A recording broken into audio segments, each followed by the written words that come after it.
Hello friends, कैसे हैं आप सब खैरियत से हैं।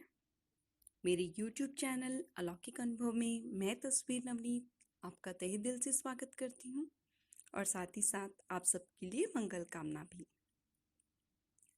दोस्तों, लॉकडाउन का तीसरा चरण 17 मई को खत्म होने जा रहा है। साथ ही साथ मोदी सरकार के दूसरे कार्यकाल का पहला वर्ष भी 30 मई को पूरा हो जाएगा। कोरोना संकट के बीच राहत व उपायों की क्या रणनीति रहेगी, आप ही की तरह इसका इंतज़ार मुझे भी है। दोस्तों, इस लॉकडाउन के सकारात्मक पक्ष को देखा जाए तो इस लॉकडाउन ने भी हमें बहुत कुछ सिखाया है। सर्वे सर्वा देश के सर्वोच्च पद पर आसीन माननीय मोदी जी के विनम्र आग्रह को हम सब मान रहे हैं, बिना अपनी सूक्ष्म बुद्धि का प्रयोग करते हुए। यहाँ भी एक सीख है जीवन की। यदि इसी तरह हम अपना जीवन भी ईश्वर को समर्पित कर दें और जो उस परम सत्ता का आदेश हो उसे ही मान लें तो जीवन कितना सरल हो जाएगा। यहाँ तर्क वितर्क की तो फिर कोई गुंजाइश ही नहीं रह जाएगी कि बुलंदियों पर यकीनन यकीन रखता हूँ, बुलंदियों पर यकीनन यकीन रखता हूँ, मगर मैं अपने पाँव के नीचे जमीन रखता हूँ। कि तलाश करते होंगे लोग हाथों में तकदीरें, कि तलाश करते होंगे लोग हाथों में तकदीरें, मगर मैं खुदा पर भरोसा और खुद पर यकीन रखता हूँ। जी हाँ दोस्तों, कुछ एहसास ऐसे होते हैं जिन्हें शब्दों में बयां करना बहुत मुश्किल होता है। वो सिर्फ महसूस किए जा सकते हैं, बिल्कुल उसी तरह जिस तरह गूंगा व्यक्ति मिठाई के स्वाद को अनुभव करके भी बयां नहीं कर सकता। ये तो सिर्फ एक अनुभव है, एक तजुर्बा है, एक प्रयोग है, एक ज्ञान है, एक बोध है और एक चेतना है। दोस्तों, आज मैं अपना एक और अनुभव आप लोगों के साथ साझा कर रही हूँ और ये भी मुझे माँ से ही सीखने को मिला। जब भी मेरा मन चाहा नहीं होता तो पहुँच जाती हूँ माँ के पास शिकायत लेकर। तब अदालत भी उन्हीं की लगती है और न्याय भी उन्हीं का होता है, जो शायद खुद उन्होंने अपने जीवन की कठिन परिस्थितियों से ही सीखा है और वो हमेशा मेरे लिए एक लाइट हाउस का काम कर जाता है। दोस्तों, मुगल बादशाह अकबर का नाम आए और बीरबल का जिक्र ना हो, ये तो हो ही नहीं सकता।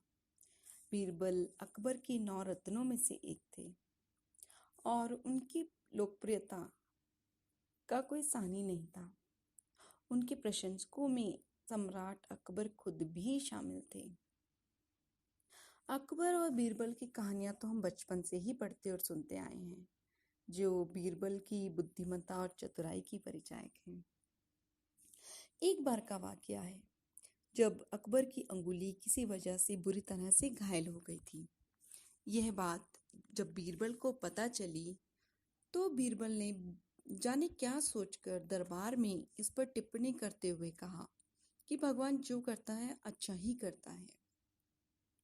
बीरबल के द्वारा कहे गए इन कटु शब्दों को सुनकर अकबर को बहुत गुस्सा आया। अकबर ने बीरबल को सजा के तौर पर कुछ दिनों के लिए जेल में डाल दिया। दोस्तों, यहाँ भी मुझे एक और बात याद आ रही है कि सुख और दुख यही तो जग की दो विधाएं हैं। कभी प्रशंसाओं के पुल हैं तो कभी आलोचनाएं हैं। वही बीरबल जो कल तक इतने प्रशंसनीय थे, आज आलोचना का शिकार हो गए थे। अगले दिन जब अकबर शिकार के लिए जाने लगे तो उन्होंने साथ में कुछ दरबारियों को भी लिया। जंगल में जाते हुए शेर का पीछा करते करते अकबर कब अपने सैनिकों से दूर हो गए और रास्ता भटक गए उन्हें भी पता नहीं चला। उन्हें अकेला पाकर जंगल के आदिवासियों ने उन्हें पकड़ लिया। ये सभी अकबर की बलि चढ़ाने की तैयारी करने लगे। अकबर खुद को बहुत असहाय और कमजोर सा महसूस कर रहे थे और ऐसे समय में अकबर को बीरबल की बहुत याद आ रही थी। अकबर सोचने लगे कि अगर इस समय बीरबल मेरे साथ होता तो अपनी चतुराई से किसी न किसी तरह मुझे बचा ही लेता। तब उन आदिवासियों की नजर अकबर की घायल उंगली पर पड़ी। तब आदिवासियों के सरदार ने कहा कि ये बलि तो पूर्ण नहीं मानी जा सकती, इन्हें छोड़ दो, इनकी बलि दी ही नहीं जा सकती, क्योंकि चोटग्रस्त उंगली की वजह से यह बलि अपूर्ण मानी जाएगी। और इस वजह से अकबर को छोड़ दिया गया। अकबर सोचने लगे कि बीरबल ने सही ही तो कहा था कि ईश्वर जो भी करता है अच्छे के लिए ही करता है। अगर मेरी उंगली ना कटी होती तो अब तक तो मैं बलि ही चढ़ गया होता। जब वो लौटकर अपने दरबार में आए तब उन्होंने आदेश दिया कि बीरबल को छोड़ दिया जाए और मेरे सामने पेश किया जाए। बीरबल को अकबर के सामने लाया गया। बीरबल को देखते ही अकबर बोले, तुमने सही ही कहा था कि भगवान जो भी करते हैं अच्छे के लिए ही करते हैं। तब उन्होंने सभी दरबारियों और बीरबल को अपने साथ घटित घटना का वर्णन सुनाया। फिर उन्होंने बीरबल से पूछा कि मेरी जान बचने के कारण मेरे साथ तो जो हुआ अच्छा हुआ, लेकिन तुम तो जेल में बंद थे, तुम्हारे लिए इसमें क्या अच्छा था? बीरबल ने कहा, अगर तुम मुझे जेल में ना डालते तो मैं भी आपके साथ शिकार पर जाता। वो लोग मुझे भी पकड़ लेते। आपकी बलि अपूर्ण थी इसलिए आपको तो छोड़ दिया जाता और मेरी बलि दे दी जाती। भगवान ने मुझे जेल में बंद कराकर अच्छा ही तो किया और इस वजह से ही तो मेरे प्राणों की रक्षा हो पाई। इसीलिए तो मैं हमेशा कहता हूँ कि भगवान जो भी करते हैं अच्छा ही करते हैं, उसमें हमारी कुछ ना कुछ भलाई ही छिपी होती है। तो दोस्तों, ये थी आज की हमारी प्रेरणादायक कहानी। इस कहानी को आपके साथ शेयर करने का एक ही उद्देश्य है कि जब भी हमारा समय खराब चल रहा होता है या हम निराश होते हैं तब हम भगवान को दोष देने लगते हैं, बिना ये सोचे समझे कि भगवान ने जो भी किया है बहुत सोच समझ कर ही किया है। इससे भी तो कुछ और बुरा हो सकता था, लेकिन ईश्वर ने हमें उससे बचा लिया। जीवन का ये अनुभव मैंने अपने जीवन की कई परिस्थितियों में बिल्कुल सटीक बैठते देखा है। माँ कहती हैं कि जब मन का हो तो अच्छा और ना हो तो और भी अच्छा, क्योंकि उसमें ईश्वर की मर्जी शामिल रहती है। क्योंकि वो जो भी करते हैं हमारे अच्छे के लिए ही करते हैं। कभी कभी निराशा आकर मेरा भी दामन थाम लेती है, तब मैं इस कहानी को याद करती हूँ और चल देती हूँ एक नए रास्ते और मंजिल की तलाश में।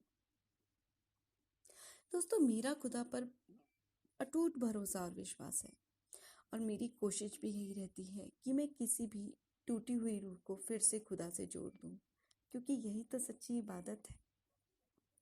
तो जीवन का ये अनुभव आप लोगों को कैसा लगा, कमेंट करके मुझे ज़रूर बताइएगा।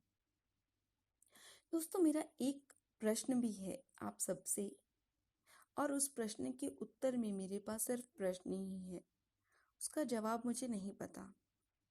अगर आपके पास किसी का इसका जवाब हो तो मुझे ज़रूर बताइएगा। प्रश्न ये है कि क्या ईश्वरी शक्तियाँ मानव शरीर में आती हैं? आप मुझे कमेंट करके बता सकते हैं। अलौकिक अनुभव में मैं तस्वीर नवनीत आपको एक और नए अनुभव से जल्द ही रूबरू करवाऊंगी और अपनी बात का अंत कुछ इस तरह से करूंगी कि आंधियों के बीच जो जलता हुआ मिल जाएगा, आंधियों के बीच जो जलता हुआ मिल जाएगा, उस दिए से पूछ लेना, आपको मेरा पता मिल जाएगा। चैनल को लाइक, शेयर, कमेंट और सब्सक्राइब करना ना भूलिएगा। तो दीजिए इजाज़त। शुक्रिया।